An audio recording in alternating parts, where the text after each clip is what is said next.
নজর রাখবো। এসআইআর এর নামবাদের মধ্যেই ঠাকুরনগরে মতুয়া মহামেলা। হরিচাঁদ ঠাকুরের আবির্ভাব তিথিতে জমজমাট মেলা মতুয়াগড়ে। ঠাকুরবাড়িতে বিশেষ পুজো পাঠ, কামনা সাগরে পুণ্য স্নান মতুয়াদের। এবারই প্রথমবার মেলার আয়োজনে ৩ মতুয়া সংগঠন, ৪৫ লক্ষ ভক্ত সমাগম বলে দাবি মমতা বালা ঠাকুরের।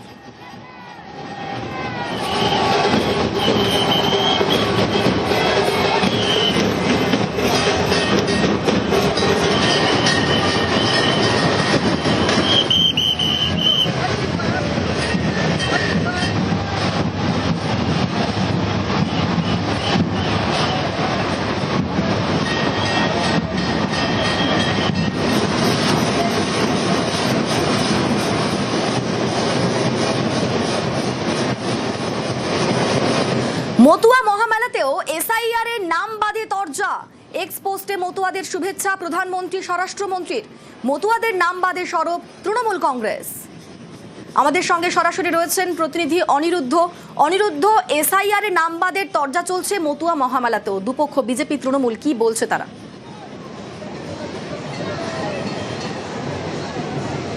একদমই অনিন্দিতা, উত্তর ২৪ পরগনা ঠাকুরনগর যে বারুণী মেলা চলছে, এই বারুণী মেলার মধ্যেও এসআইআর তরজা কিন্তু থামছে না। কারণ ইতিমধ্যেই মমতা ঠাকুর অভিযোগ করেছেন যে এসআইআরে প্রচুর মতুয়াদের ভোট কেটে দেওয়া হয়েছে।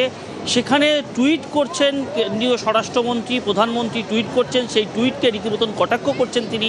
যে টুইট করছেন একদিকে মতুয়া মেলায় শুভেচ্ছা জানিয়ে বার্তা পাঠাচ্ছেন তারা, অন্যদিকে মতুয়াদেরকে ছুরি মারা হচ্ছে পিছন থেকে, বা মতুয়াদেরকে পিছন থেকে নাম কেটে দেওয়া হচ্ছে। এর বিচার মতুয়ারা আগামীতে করবে, তেমন কিন্তু দাবি তুলেছেন। অন্যদিকে শান্তনু ঠাকুরের স্ত্রী সোমা ঠাকুর কিন্তু দাবি করেছেন যে মমতা ঠাকুর রাজ্য সরকারের শেখানো কথাটাকেই বলছেন। কারণ মতুয়ারা মমতা ঠাকুরের কথা শুনে হাসেন, তিনি যে বক্তব্য দেন সেই বক্তব্যকে মতুয়ারা অন্যভাবে নেন।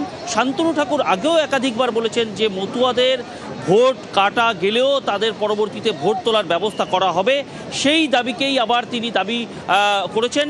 এবং অন্যদিকে মমতা ঠাকুরের পক্ষ থেকে কিন্তু দাবি করা হচ্ছে যে যেখানে মতুয়াদেরকে ভোট কেটে দিয়ে তাদের অধিকার থেকে বঞ্চিত করে দেওয়া হলো, এবং তারপরে আজকে এই টুইট করাকে তিনি স্বাগত জানিয়েছেন, ধন্যবাদ জানিয়েছেন, তবুও কিন্তু কটাক্ষ করেছেন যে আগামীতে ভোট, সেই কারণেই মতুয়া মেলা উপলক্ষে প্রধানমন্ত্রী বা স্বরাষ্ট্রমন্ত্রীর এই টুইট।